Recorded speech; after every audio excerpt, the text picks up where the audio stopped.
Umako tayo ng Kamara mga kasama, impeachment naging hostage sa pagpapalit ng liderato ng Senado. Ditali mula kay Radyoman Grace Mariano. RNN Live Report!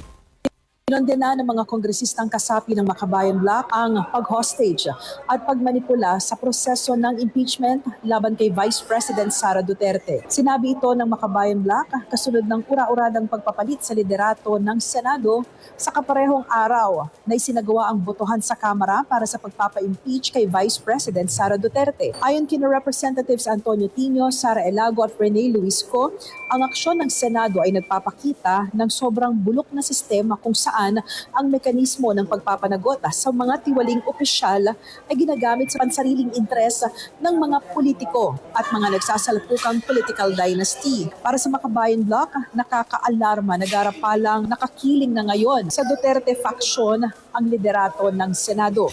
Ikinakabahala din ng Makabayan Bloc ang inaasahang pagbabago ng Senate Blue Ribbon Committee Chairman na posibleng maglihis sa direksyon ng investigasyon laban sa mga katiwalian upang isalba ang mga sangkot na senador. Kasama mo sa DCXL RMN Manila, Radyoman Grace Mariano, Tatak RMN.